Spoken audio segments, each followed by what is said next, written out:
Dark bleatings, everyone. I'm a frazzled woman on the go right now. I have a lot of review requests, a lot of them, I tell you. As of the beginning of this month, in fact, I had 63 pending review requests. Yes, I went through and added them all up, broke them into sections, novels, novellas, short story collections, etc. The vast majority of the review requests are novels, and I just need to dedicate a significant amount of time, read them and write all the reviews and have done with it. Now, I always look forward to reading books, obviously, and I love doing review requests for people. As an author myself, I know how hard it is to get reviews, so I always make sure to review on Amazon, Goodreads, and then I write up a review for the website, and if possible, I'll do a little mention on YouTube, social media, and things like that as well. But 63 books is a lot, and I don't know why, but I can't just be logical about this and think, knowing that I've got all these books in the on the list, and the list is ever growing. I get new requests every day. It's distracting me from the other things I want to do. I have my own sort of creative endeavors. I'm working on a novel. I have some short story deadlines. I'm trying to put together a writing course, working on a script, and a whole bunch of other things. I have many ambitions that I would like to start realizing this year. But I can't focus on that stuff because I keep thinking that any time I have, I should be reading. So for the entirety of the rest of this month, I am doing nothing but reading with my spare time because I am determined to finish up all of these review requests by the end of May. So we'll see how that goes, won't we? Now, initially I thought this was impossible, but as it happens, out of those 63 books, since Friday, just gone, so 5 days ago, I have read 13 of those review requests, and I also added, I may have accidentally read 2 books from my personal TBR as well, so I've read 15, and I'm starting to think that if I can't just go ploughing through books every day, all day, every day, but I can definitely get through a lot more than I thought on the weekends when I can just sit in a nice comfy chair with my snacks and just do nothing but reading, and I've given myself permission to do that, and I'm having a great time. So I think I can do it. I've got 50 left and about 3-ish weeks. So wish me luck, and I'm just gonna take you through little mini reviews of the books that I've read so far. This was actually inspired by Ollie from Criminolly. If you don't follow Criminolly on YouTube, you should. He's a really, really good booktuber. I've been subscribed and watching his videos for quite a while now. Always really good bookish content, and he uploads several videos a week, so there's always something new to watch. He was doing a Read What You Own challenge, which is to read 100 books that you already own before you buy any more, and I thought, I think I'll join in on that. That would be a good sort of exercise in restraint for me because I'm always buying new books. And then I thought, actually, maybe I could make it a read all your review request challenge, and maybe I can put a time limit on it, and it all merged into this. So yeah, this is what we're doing for this month. So for the rest of this month, outside of author interviews, this is probably the content you can expect, is a weekly update on how I'm doing with my challenge and mini reviews of all the books. So without further ado, the 2 books from my personal TBR that I read this month are first up, The October Boys by Adam Millard. I am a fan of Adam's work and writing in general. He writes really good horror, and especially really good comedy horror. Every book he writes isn't comedy horror, but he's so good at character and fleshing people out that the people in his books tend to have quite authentic senses of humour, all different to each other.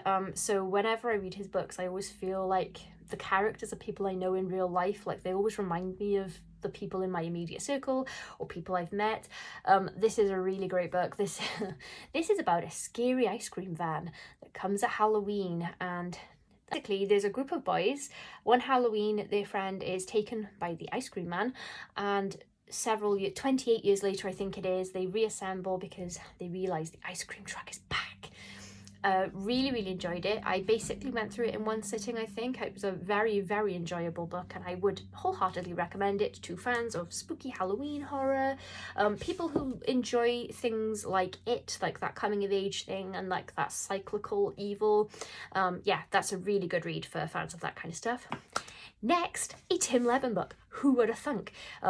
Gradually making my way through all of Tim's back catalogue, but he's got many books, and I read Coldbrook, this beastie boy. It's about 650 pages, and it's zombies. It's zombies, you guys. And everyone knows that zombies are basically my favourite, but even I had zombie fatigue for a bit, but somehow Tim managed. He managed to put an original spin on this, so it's really, really interesting. It's quite sci-fi at the same time. We've got a team that have basically opened a gateway to a parallel Earth, and you know, something comes through the breach there, and it's just so good. It is an absolute beast of a book, and even for something this size, I read it in 2 sittings, so I could not put it down. Like, I read the first 200 pages one night, and then I had to go to sleep because I, you know, had to get up to work the next day, and then the next day I read the next 450. So I, you know, wholeheartedly recommend this, especially if you're a zombie fan, but if you're sort of a general horror fan that enjoys sci-fi, I think that you'd also really love this. Okay, so if you can hear hissing, it's my bottle of Pepsi, sorry about that. Fox Spirit on a Distant Cloud by Lee Murray, which is a short story collection threaded together by a central narrator, which is a fox spirit. So it's part poetry, part prose. It channels some non-fiction elements, so things taken from real life converted to fiction. And it's stories all told from the perspectives and experiences of Asian women in New Zealand.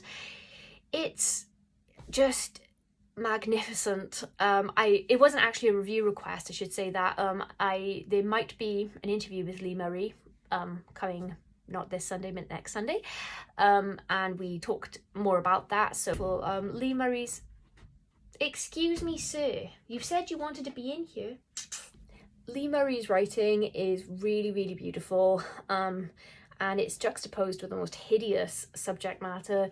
These tragic women in these stories are sort of driven into desperate actions, so it's really, really hard-hitting. It's really sort of real-world horror, but then threaded with this mystical element. I wasn't familiar with the fox spirit before, but it's really, really interesting Asian mythology. And yeah, I would really recommend that if you're looking for something a little bit different, maybe a little bit out of your own sort of perspective wheelhouse. Really made me think a lot, and I was very engaged when I was reading it. So yeah, I wholeheartedly recommend that. I thought it was great. Next up, I read a novel by, I'm so sorry about how I'm going to butcher this name, Damir Salkovic. Damir Salkovic, I think that's right. It's called Always Beside You. It's ritual / occult shenanigans featuring true love, an unexpected child, an institution, some curious detectives, a dude on the run from something he could never have conceived of in his imagination. There are kind of shades of Firestarter in this one as well. I felt like the characters could have been developed a little bit more. There was something like missing a little bit in character for me, but it was overall a fun read, and I did enjoy it. It had a lot of the horror elements that I really enjoy. I would have actually enjoyed pulling from maybe the ritual stuff just a little bit more, because that's my favourite. That's just a personal preference, but yeah, overall that was a good book, and I would recommend that to fans of sort of like supernatural spooky shenanigans. The Leaves Forget by Alan Baxter, which is a novella. Craig's sister disappears, and he doesn't realise that she's disappeared for a little while because she's quite flaky, so not hearing from her for a while isn't uncommon for the family. But he gets home one day to find that a whole bunch of letters from her had just been delivered to the wrong address, so now he's reading them and realising that she has disappeared and there was a reason. It was really, really fun concept. It was told through the sisters' letters and also prose. The letter sections were interesting because they were interjections from Craig, like his thoughts as he's reading the letters. So I did enjoy that format-wise. The only thing that didn't really work for me in this book was that sometimes we were being sort of like fed clues and stuff about what was going on through these letters, but then it was almost like the author was afraid that we wouldn't pick up on them. So like the interjections in the letters were Craig like reiterating what the point was, the thing we're meant to notice, and that started to get on my nerves a bit, because I was like, yeah, I get it, you set it up really well, and why did you feel the need to you know, cement it in? But yeah, that, you know, that's not a major complaint. That was just like kind of like a bugbear after a little while for me. I really enjoy cult stories, so I won't say any more because I don't want to go into spoiler territory, but I do enjoy a good, you know, trapped in a cult type of thing. So yeah, that would be a good read for people who like that subgenre. Next up, another novella called There's Something Here from Somewhere Else by Jonathon T. Cross. 10-year-old Lydia receives a very weird dolly, and then soon after, death and disaster strikes. She does not want to part with this dolly for all the world. Again, we have some sort of, you know, rituals and some witchery going on in this story, things that I absolutely love in a horror story. I actually would have loved a little bit more of the witchery and ritual stuff. I really enjoyed the mystery, but I wish that there'd just been a little bit more towards the end. Not that the end, but the ending was great, by the way. I really enjoyed that. It was very dark, and I do like a dark ending. I'm quite the fan. I think I just would have liked a little bit more of like the seriously dark supernatural stuff towards the end, but that's because I'm twisted. Next up, one of my favourite reads of the year, definitely one of my favourite reads of this month, Frostbite by Sylvaine, which is a novel. Now, if you're anything like me, you probably don't know that you need a book about crazed, murderous prairie dogs assembling and attacking townsfolk, but trust me, you do. You need crazed, organised prairie dogs. I could not get over how much I loved that element. I mean, that's not all the story's about, but I love prairie dogs. I remember when I first saw one in a zoo, and I generally speaking don't really agree with the concept of a zoo, but that's where I saw a prairie dog. I couldn't believe such a cute thing existed. They're adorable. So the idea of just packs of them, you know, ravenously hunting down people, I couldn't stop finding it cute. And I really enjoyed that. Also, the characters are really good and the plot was really good. It's basically a potentially apocalyptic predicament. A meteor has struck, things go awry. What was on the meteor? What came down with it? What kind of shenanigans will ensue? So we've got very sort of light sci-fi, but it is basically a straight up horror novel. It's very funny in places. It's not, I don't think it's actually written as comedy horror, but the author has a really good sense of humour that comes through the characters, some of the scenarios, and especially just some of the turn of phrase in there. You know, it's a little bit tongue-in-cheek at times is what I'm saying. So yeah, the author didn't take it like super seriously. I really liked, I think you pronounce it Raylene is the protagonist. Raylene, I'm gonna say Raylene. Correct me if I'm wrong if you know how that's meant to be pronounced, but she was a very self-sacrificing person, and it made her a really great protagonist. She's somebody who puts other people first and puts her own needs on the back burner, so she was a great person to follow, and I really enjoyed like the family dynamics and everything as well, and I got a real good sense of like how this town worked and the relationships with the people in it, even though the author couldn't go too much into that because we were in the central plot. Yeah, I really loved this one. Yeah, it's one of my top books of the year. I really enjoyed it. Next up, an anthology from PS Publishing called Parsec in Print. PS Publishing also run a magazine called Parsec. So Parsec in Print is a what's the word I'm looking for? It's a collection of assembled short stories from the magazines. The magazine has interviews, features, book reviews, and short stories. So it's assembled the short stories from various issues. My favourites in Parsec in Print were But Once a Year from Ramsey Campbell, which is a spooky Christmas story. I think he's really good at spooky Christmas and spooky folk horror. Ramsey Campbell, I love his short stories. The next story that I really loved was It Only Amplifies by Sheely Cow. I'm so sorry. This is about an artist that inherits a brain chip, like I think it's kind of like AI, from her dead mum, and the chip unlocks like creativity and memory, so it just gives you like this huge boost that makes you capable of like more than you thought you were when you get it. So I really enjoyed the sort of futuristic but quite believable aspect of that. So that was a good story. And then the other one that I really liked that stuck out for me was Rotten Things by Kim Larkin. I'm so sorry. It was a revenge tale featuring an alligator. All right, next up, this is another favourite for me. Definitely in my top collections I read so far this year, maybe my top one. We're Not Ourselves Today by Lydia Prime and Jill Girardi. Guys, if you're a horror fan, like, and you don't have this, you need it in your collection. It was so good. Lydia and Jill alternate stories, so we have one by Jill, one by Lydia, one by Jill, and so on. It's horrific, it's funny, it's weird. The writing is consistently great. I haven't read much from Jill and Lydia before, but I definitely want to now. I'm definitely going to be picking up like all of their other work. I really loved it. If you know, it's got a good combination of all things horror, so we've, you know, got everything from demons to werewolves to murder plots, monsters. It's a really great read. The opening story from Lydia really made me laugh. I'm pretty sure I may have read that in another anthology. I definitely read it, I just don't remember which anthology I read it in, but that's story about a pregnant lady and a demon, and it, oh man, I laughed so much. Probably sounds demented unless you actually know the context of the story, but I can't tell you that because it's a spoiler. Yeah, definitely recommend that to just general horror fans. I think it's great. Next up, we have Terrors from the Toy Box from Phobica Books, which is an anthology.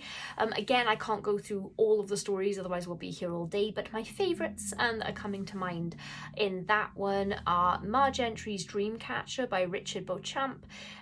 This is creepy, may feature some blood witches. Fojo by MJ McClymont. This is about a 40-year-old guy that has a huge collection of action figures, and he might love them just a little bit too much, you know, he might be idolising the action figures. And then my absolute favourite in this anthology, and I just thought this was so good, was A Sister's Love by Annie Knox. The writing was really good. I was very captivated by the story because, like, I don't know what it is about Annie's writing, but she's got lovely turn of phrase, lovely use of language, really good at setting up characters very quickly, people that you know, find relatable, or, you know, there's stuff in there that you can understand about them straight away. Make me think twice about getting a rubber ducky for the bath.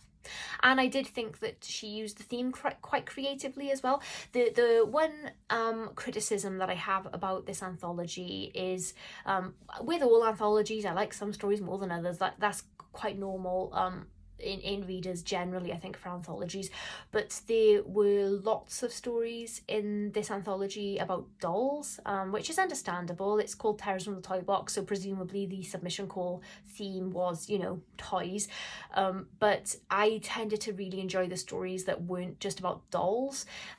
And I don't mean that in any disrespectful way to the authors, because the doll stories were really good. It's just that there were too many of them for me. I would have preferred like a little bit more variety and like what you can do with the theme of toys. But yeah, that's no reflection on the authors or the actual doll stories themselves. That's just a preference about like the mix of things overall that was in the anthology, but I did enjoy it. Next up, a novella called Inkvine by Elizabeth Broadbent, and I absolutely loved it. I loved it. It's about a woman called Emerald, a young woman. I think she's about 20, something like that, I think. She works as an exotic dancer in the local strip club in town. Everyone in her life knows that she works there because it's a small place, so word got out. She's really poor. She lives in a trailer with her mum, her pregnant sister, single sister, and brother, and I think their aunt lives there as well, but in any case they're all like crammed into this space, and she's just in a horrible position because the town treat her horribly. Like, men approach her for her, you know, supposed services, and they're real hypocritical because even though they want to take advantage of these services, they really judge her for for apparently providing them, which she doesn't because she's just a dancer. So she feels really judged and attacked all the time, and she kind of just wants out of this town. She wants a fresh start, but you know, she doesn't have the money to leave. It's a very relatable predicament for a lot of people. Her family are absolutely vile to her. They take any and all opportunity to tear her down. The language they use towards her is really insulting. They're always calling her like horrible names because of working in this club. They're always going on about how she's tarnished the reputation of the whole family for working there, but then at the same time they've got no problem taking her money. So I really felt for her, and I really hated them. And then she meets a mysterious lady in the swamp, and I will say I blushed a little bit because there are bits of the book that are a bit sexy, not the bits you'd expect for, you know, a character that's an exotic dancer. You don't get any like sexy strip club scenes, which is actually quite realistic to life. But yeah, there's some other there's some stuff in there, and I think the reason, I mean, I'm not like a super prude or anything, I'm going red thinking about it, is the writing was really good, which made it like more bashful for me to read. And so if you're someone who likes horror with a slice of spice in there, you might like... Compose myself now, sorry about that. So it's quite light on the horror. It's got fantasy elements, but it's definitely gritty. Like, it could fit very softly into horror, I'd say. It was a bit of a weird request for me to receive, but I really enjoyed it. I'm so glad I read it, and if it hadn't come in as a request, maybe I wouldn't have picked it up. So I'd really recommend it if you're looking for something that's just like a bit gritty and dark, some, you know, some like dark real world kind of stuff, and then with your nice fantasy stuff sprinkled in. Next, a novel that I also really enjoyed called The Wretched Bones by C.M. Saunders. Oh, this was so much fun. Ben Shivers, PI, that's paranormal investigator, is hired to look into why so many people die at this health resort for the elite and the rich. Now, I don't say this lightly because I absolutely avoid this as a genre. Like, I do not like detective stories. I'm not interested in them. I don't like thrillers, and I don't really like mysteries. So I really wasn't looking forward to reading this once I realised what it was, and that's no disrespect to the author. It's just completely like, it's not even like out of my wheelhouse. It's a kind of a genre that I actively avoid, but it is a horror story with these elements, and it was so good. The characters are really great. I think the author must have a really good sense of humour because it really came through the characters. It was really enjoyable to read. It had like some really dark stuff in it, but it didn't take itself too seriously. So we've got some ghosts, we've got this like historical backstory about the land and the surrounding area and the family tree of some of the characters. Ben Shivers has a cat companion, which, that can never be a bad thing. It was just like all around like really good fun, and I would recommend it if you're someone who likes sort of light, not like light horror, like there's no horror in it, but nothing that's going to make you feel sick in your own mouth. Yeah, I do recommend it to fans of sort of paranormal horror with like a little flash of tongue-in-cheek humour in there. Okay, next up, a novel again called The Ouija Man by N.P. Caniff. I'm so sorry if I've said that wrong again. This is Irish horror. It's about Rick, a writer who goes to stay in, I think it's a house, but it could be a cabin, like a lodge, maybe a little cottage. It's a cottage, I think. Anyway, that's not actually the important detail. I don't know why I got hung up on that. So he goes there to write anyway, in solitude. So he goes there alone, and then some weird shenanigans start happening, and there might be a bit of history, and also there might be some fairy folklore in this one. Pretty dark, and to be honest, this one wasn't like so much my cup of tea, but that wasn't really down to anything that the author did. So I hope that doesn't dissuade anyone else from picking this book up, because it was well written and it was plotted well and everything like that. It just wasn't one of my favourites. I mean, to be fair, I have read quite a lot this last week, so maybe that's what it was, and this is one of the books towards the end, so maybe my eyes were getting a bit tired by that point. I enjoyed the ending, and also I'll just say this: if you've seen Labyrinth, you know that bit when Hoggle's going around at the start, like spraying the fairies? I reckon Hoggle was right. Next, a novella called Headless by Scott Cole. This had a very weird premise that I enjoyed. It was apocalyptic, an apocalyptic tale of something that comes down when it rains, and then the next thing you know, people are running around headless. Their heads explode and then they're running around without their heads on. And I really, really liked the concept. There were some things about the execution of it that I didn't really like, to be honest. It opens with a bit of a sexy scene and I really didn't like it. It really put me off. Maybe I am actually a prude. The thing is, with Inkvine by Elizabeth Broadbent, that was like a female scene written by a woman, so the things that she was saying, I'm going red again. It was actually sexy, is what I'm saying. Whereas, and I am not for a second saying that male writers can't write women in intimate scenes. It's just that this is a mild spoiler, but it does happen in the first chapter. The lady is, you know, she waits for her boyfriend to come in from a night out drinking, and she's, you know, ready and waiting for him for some fun times, and then she doesn't notice that he's headless until after they've started, and in fact stopped.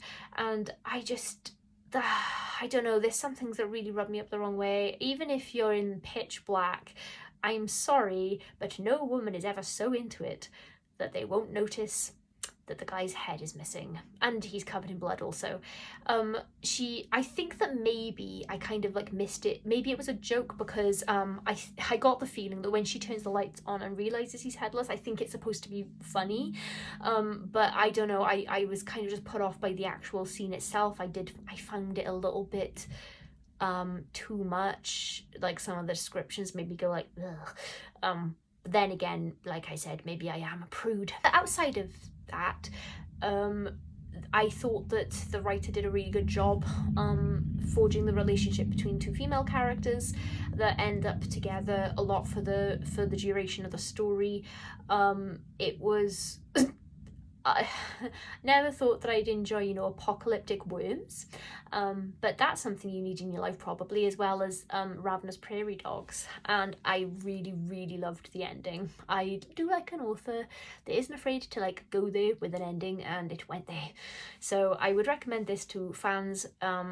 I wouldn't say it's splatterpunk. I don't think it's quite gory enough for that, but wait, no, there is a scene. I'm not an expert on splatterpunk, but I think splatterpunk fans might like this. I think that general horror fans who enjoy an apocalyptic scenario might enjoy this also, and people who enjoy exploding heads. Lastly, I read a collection of essays edited and compiled by Claire Fitzpatrick called Vindication of Monsters, Essays on Mary Shelley and Mary Wollstonecraft. So this is about it's a collection of essays about the life and work of Mary Shelley and also her mother, Mary Wollstonecraft, who was a feminist icon of her time, as was Mary Shelley, really. It made me feel very inadequate. You know, I was sat there feeling all proud of myself for coming up with dark bleatings. You know, I thought, oh, how funny and creative of me. Bleat because goats. Oh, how funny, what a thing I've created there. And then I read that Mary Shelley wrote Frankenstein at the age of 15, while she was on a sort of weekend bender, and created the entire genre of sci-fi. So that was fun. It's not just essay after essay just about Frankenstein, although there's a lot of Frankenstein speak, but we get it from all different angles. So there's like one of the essays sort of charts like Frankenstein in film, kind of from like the first film to now, television, Frankenstein across the mediums, Frankenstein from a feminist context, Frankenstein from a historical context, Frankenstein's the metaphors, the life of Mary Shelley and how her personal experiences informed her writing. There were some really interesting things about her life that I didn't know. How she sort of conceptualized Frankenstein's monster, what she was saying with the book, some of her mother's history and her contributions. It was really interesting. So for anyone who's a fan of Frankenstein or has an interest in Mary Shelley, sci-fi and horror origins, gothic horror, classic horror, that kind of thing. I think this would be like a really good collection. I really enjoyed reading it. It was really informative. It was beautifully written. All of the people that penned the essays, and there was a really good selection of writers that wrote these essays, by the way. They were all very passionate about the subject matter, just bringing like new things to the table. And considering, you know, we've had 100 years of Frankenstein essays and introspectives and research and all of that, you'd think that no one else could add anything new to this conversation, but I very much thought they did. So I would definitely recommend that as well. Okay, so that's my wrap up so far. 13 books down, 50 to go. So wish me luck. I'll be back with another wrap up at some point next week. I'm not going to promise a day. I know I'm really bad for that. Coming up next on the channel though, on Sunday, there's an author interview, guys. Any guesses on which author I got? If you recognise any of this, bleed.